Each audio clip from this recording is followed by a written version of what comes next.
So now you know I lost my wallet in the Newark airport. It was not my fault. I always carried a wallet, and I loved my wallet. I had school pictures in the wallet. I had lots of credit cards, and this is not the one I lost. The reason I lost it is I switched carrying a wallet to what everyone's carrying these days, these thin little, like credit card holders. What are they called? They're not money clips, but you keep them in your front pocket instead of your back pocket. And when you keep them in your front pocket, you pull out your keys, you lose your wallet, and I've lost it twice in the last year, which is to say there's something to be said for going back to putting a wallet in your back pocket. It also helped me know that it was time to buy a new suit when there was a hole in the pants right where the wallet would go. I had everything in that wallet. Now I only had a couple credit cards and my driver's license. So that can be replaced. Not a big deal. I say this because I miss my wallet. It's time to get an old wallet. And I miss that when I used to come home from Israel, or as a kid, when someone came home from Israel, what did we do? We schlepped to their house to see the slides. And there was a carousel that would go around, and we had to see our neighbors' slides of Israel, because it was so rare that someone was going to Israel. Now raise your hand if you've been to Israel. Amazing. Absolutely amazing. As you may have heard last week, I have probably been to Israel now about 80 times. My clergy partners questioned that fact this week, and I did the math with them that if I started going to Israel at the age of 15, and I only missed a few years in that period, a couple in COVID, and if I started at 15, I think I didn't go at 16 and 17, and then at 18 I kept going, and you average 2 times, it's easily 80, but often I went 4 times, and when I lived there for a year, if you count going back and forth, I may even be at 100. I say I was there a lot because we just went to Israel last week, I guess it was last week, wow. And this was different than any other visit. So I want to call Rabbi Callman up because she shared this with me, and I'm very grateful. Rabbi Callman has a beautiful history and loving relationship with the land of Israel, formed over many years as well, since being a teen. When was your first trip? 15. At the age of 15 as well, and many times back since, and Yes. leading trips and with Birthright. And so we took the trip together, and we thought we would just kind of show our slides. So welcome to the living room. You're just seeing our slides. And this is to say, these are our slides. We had a really amazing group. How many were we in total from TBE? 17. From TBE, 10. 10 from TBE, 3 from Temple Isaiah, 4 from Temple Israel. So it was 3 synagogues. We were the large group, and I share that it's the 2 of us because members who are here tonight and are not here tonight that traveled with us will be presenting their slides, I hope, at least their stories, on March 27th, which is a Wednesday night. Thank you, Susan, for the idea. As our Vice President of Klal Yisrael, we want to enable everyone to share their amazing stories from this journey. I do want to say it was a very short trip. It was intentionally 3 days, which is a big commitment to go to Israel for 3 days, especially when it's very hard to get the nonstop from Boston. But these solidarity missions started going for a short amount of time, I think largely for safety reasons at first. There was this feeling that you're going to go in, do what you need to do, and kind of go out. And the question is, what do we need to do in these 3 days? Because I say that because I wish I could have stayed longer, and some temple members did stay longer. But the formal solidarity mission was 3 days. We left on a Sunday, arrived Monday night, spent Tuesday, Wednesday, Thursday. We had half a day Monday, three and a half. Day, especially you got in a little earlier than I did. And then we left Thursday night. And it was 3 days as a solidarity mission. We did not listen to politicians. We did not go to a refugee camp like I often take my groups. We did not visit Palestinian villages in the West Bank, or we've never gone to Gaza. As a kid, I could go to Gaza, but not recently. That was not the purpose of this trip. This was a trip to visit our family that was suffering, that was really in a sense of mourning. And I compared it to when you go to a Shiva house, it's not time to talk philosophy or theology, it's just time to give hugs. And that's what we did for 3 days. We gave hugs. And so I just wanted to share, because in the goal of giving hugs, I didn't realize how necessary it truly was. The level of trauma that we witnessed in Israel. I read the paper every day, the Israeli papers. I read them in English. I read them slowly in Hebrew. I try to get a balanced approach. I even read Al Jazeera at least twice a week to know what's going on. I had no idea what it would feel like until I was there.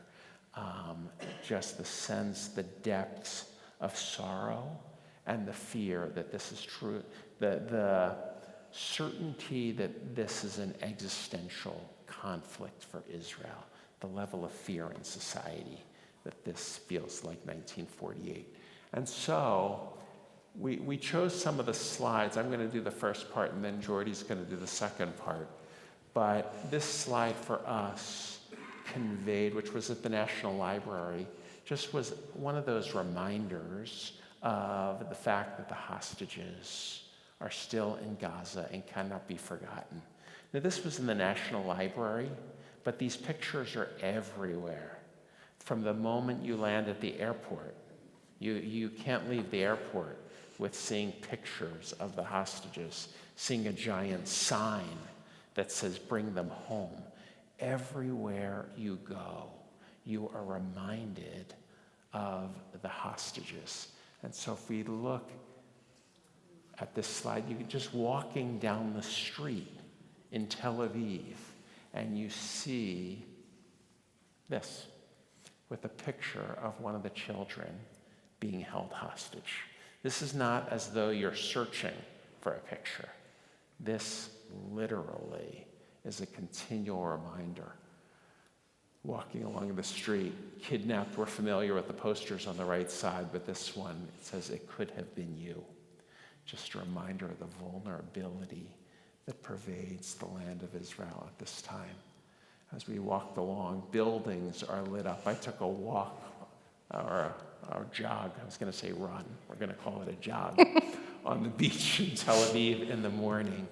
And just the modern buildings that have been built, they have the projections of the hostages on the glass on a constant scroll. So you can't run, you can't walk without seeing the images. And then on the left side, let's go back. That's actually an Israeli flag that says, "Together we will arrive to victory."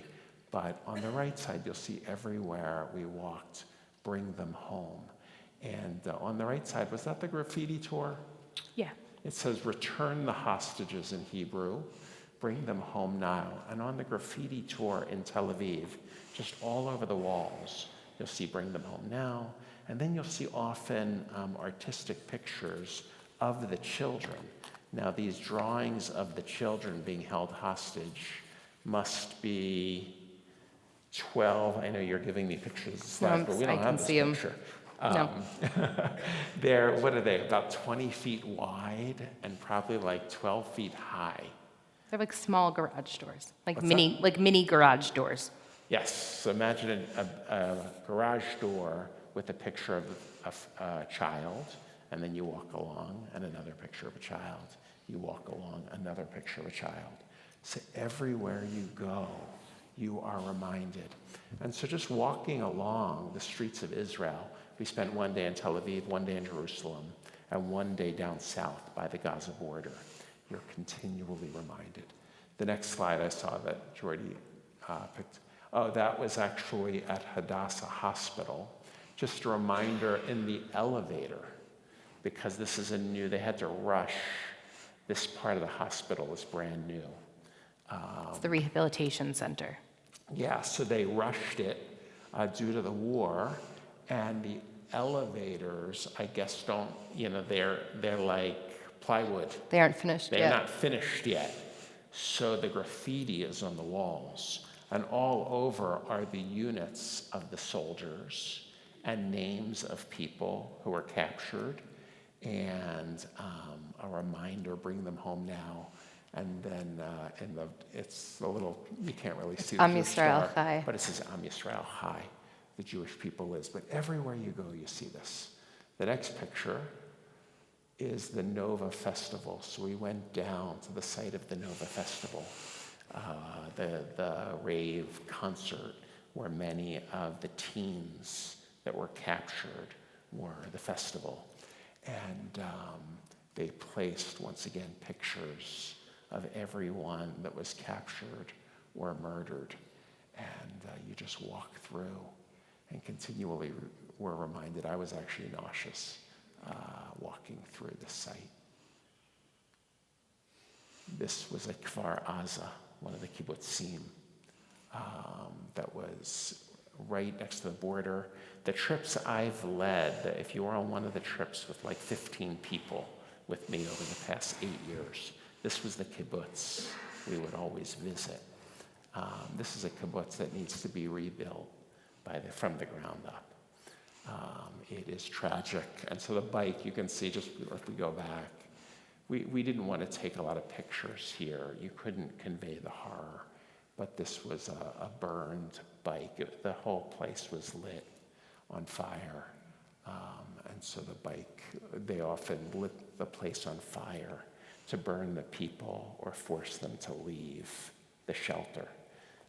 We heard many heroic tales of people holding the door shut while terrorists were opening it and then ultimately shooting it open, shooting people's hands. Or what was the story we heard? I forget whose it was, where they were injured by the shooting of the hands. Oh, that was a soldier. That came from Shlomi. They were fighting. You're going to talk about Shlomi? I can talk about Shlomi. But just horrific stories, but sometimes we heard of survivors that were able to hold the door open. But this is these are some of the kibbutz homes that were destroyed, doors knocked through. And what we learned is that the graffiti was written by the Israeli soldiers that were then examining what happened in the house to see if there were any survivors. The circle with the dot meant someone was killed in the house. And they would go through and label it. This is Kfar Aza. What I didn't realize about Kfar Aza, even though I had been there many times, was that the terrorists of Hamas held the kibbutz for 5 days. So they actually controlled a part of Israel for 5 days, living in the kibbutz. And it took a while. The battle was great to win back these territories. Jordy, what are we looking at here? These are two homes. All that's left were the bomb shelters, because those are harder to burn down. So if you see in the left picture, in the middle, what that is on the ground is an oven, the metal of an oven that made it. And that white chair, anyone who's spent time in Israel, especially on a kibbutz, there's just like plastic chairs everywhere. And one of these melted plastic white chairs. This is what's left. Yeah. There's actually a name for that white chair. Do you remember it? It's the company. They call it something. It's like we call it tissues Kleenex in Hebrew. The name for the white chair is actually the company. They're just so prevalent all over Israel. So that symbolizes the terror. Can you just share about this one? So there are rows at Kfar Aza, the rows of homes closest to the fence where we stood. We were less than a mile from Gaza. We stood here, and it's where the young people live. They sort of get originally like a one-room kind of studio, and then you get upgraded if you stay on the kibbutz a little longer. And those rows were really pretty destroyed, and for the people who were kidnapped, it has a banner on their home. Ziv Berman was kidnapped from his home. This was his home. And you can see all of the different spray painting, which are the different units checking in, as Rabbi Sisenwine said. And on the top, you can sort of see it on the left side of the door. There's a C in a diamond, which means it's all clear that there are no terrorists and no bodies in the house. I told And my no Ziv. wonderful clergy partners I was going to set an alarm because we could talk longer than we should. How much time do we have left? It's 7:05. 7 o'clock. We'll speed this along.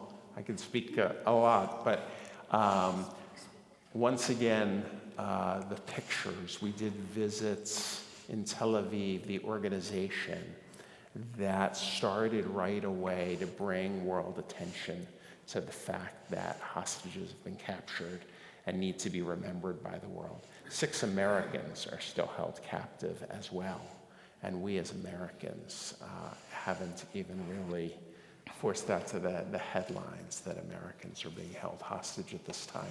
On the left side, what are we looking at? These are T-shirts and signs. The hostage forum operation was, even following the news, like Rabbi Sisenwine said, it's so much larger than what I had certainly understood.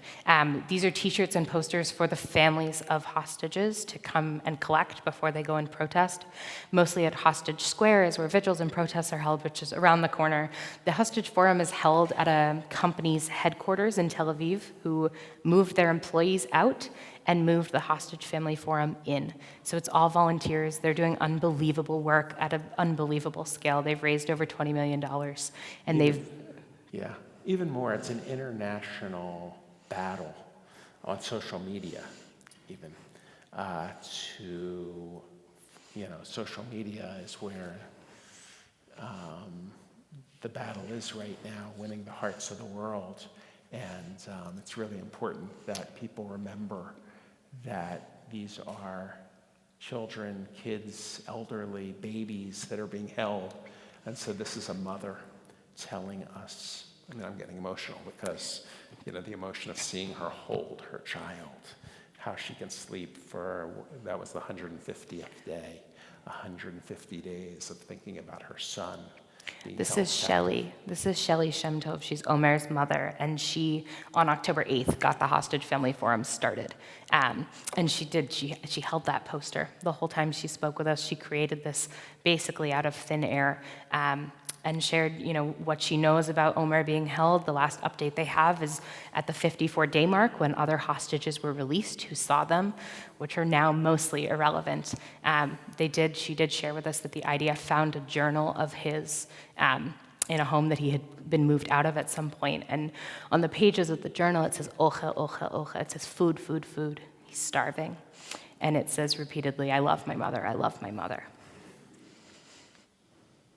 This is Lee Siegel on the left. His brother is Keith Siegel. Keith is still being held in Gaza. Today's day 160.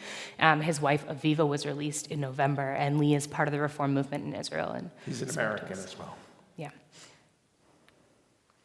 So this I wanted Jordy to show, because for me, this was one of the turns where we're going to refocus our conversation, and Jordy will take over. This was in Tel Aviv, where we saw those big pictures of the hostages. And then only in Israel can the graffiti have biblical sources where you walk along. And this is Gam im Telech Begeit Salmavet, which is the 23rd Psalm. So the 23rd Psalm we say at times of mourning. The Lord is my shepherd, I shall not want. God has laid me down in green pastures. God leads me to still the waters. God guides me on paths of righteousness. And then it says, though I walk in the valley of the shadow of death, anyone know? I will fear no evil, for God is with me. In this case, they changed the last words. Instead of imadi, because God is with me, they said am madhim, which is a lot of similar consonants. It's not I will fear no evil because God is with me. I will fear no evil because we are an amazing nation of people. In many ways, God wasn't there on October 7th to rescue the people. The horror is real. But something amazing happened, that Israeli society came together. So, Lemons. We spent 3 hours, which is longer than it sounds like, on Wednesday morning picking lemons. 2 tons of lemons. 2 tons of lemons, which is a couple of those crates. We were in a farm in Ramla, near Ramla, and the farmer who we went to, his farm, he actually cried standing in the fields with us. Because the reason we were picking, what's happening is that there aren't enough foreign workers, which is most of who works farms. Although as we landed, for anyone on the Boston flight, there was a big group coming from Thailand as we landed. I don't know if you guys saw that, actually. Who are starting to come back. Saw Nancy. They're starting to come back, and they don't have enough people to pick all of the produce, which then feeds the rest of the country. So we went and picked, and he was so grateful. He cried. We also had a lot of fun. It was nice to... Rabbis. Yeah, it was a beautiful day. It was a beautiful day, and it felt really good to physically do something. It's something we've talked about since October 7th is what can we do, what can we do, what can we do? And on Wednesday, we could pick lemons. The team. It's our crew. The farmer cried when we arrived and as we left. This is one of the shelters at the Nova Festival. And terrible things happened within those. We were at one of the graves at Har Herzl of Honor Shapira, who, if you've seen Rachel Poland, she's been big, Rachel Goldberg, I can't remember which name is hers. Hirsch Goldberg Poland was his best friend, and he saved him. Honor was picking up grenades as Hamas threw them into these. That's what they were throwing. Hamas was throwing them in, and Honor picked them up with his bare hands and threw them out. The 8th one killed him, but he threw 8 grenades out. And now what's spray painted on there is Am Yisrael Chai, which is everywhere. Everywhere. When we went to Har Herzl, Honor's grave is a couple more in the forefront of that. But when we went to Har Herzl, there was a unit. Har Herzl is the military cemetery in Jerusalem. There was a unit there, and no one's ever happy at Har Herzl, but the air was different than I think I've ever felt it. And they struggled through. There was you can almost see him, I think he's behind the flag in those pictures. There was a young man at his brother's grave who just sat there, and graves at Har Herzl have special things on them. There was a t-shirt on the grave, and I think I watched him refold that. How many times, Phyllis? I know you saw him. And he just sat there. It was something to do as he just sat with his brother. And these soldiers really had a hard time walking through these rows and seeing these names and pieces of things that are significant to them. And they stood and they sang Hatikva in a video we wanted to try and show you, but can't get the sound loud enough because they whispered it. It was the quietest and in some ways strongest Hatikva I've ever heard. They just sort of whisper sang it together because that's what they had. So our trips, we always go to Mount Herzl. It's a very powerful place to be. It's where Theodore Herzl's buried, as well as many of the prime ministers. But I've never seen it like this, where there are hundreds of graves since October 7th. And I invited my friend to come. Her job in the reserve, she's a 40-year-old woman. Her job in the reserves is to knock on the door of families who have lost a child. They always take a mature woman. It's 3 people who knock on the door. And I asked her, would she join us? And she said, no, I've been here every day. She said every day she's been here for a funeral. So it's just so active, and just to see young people visiting their friends was incredibly powerful. So we thought we should end, since we can't hear them sing Hatikva, we should do it in our sanctuary before we conclude the service. So if we can all rise, the flag is to the left, remembering Amatim, that despite the trauma that Israel's experiencing, the Jewish people lives, and if we can go over and visit our family, our friends, God willing, we should. So that's just a taste. March 27th, we invite you to hear more. Let's join together. Kol od baleva nima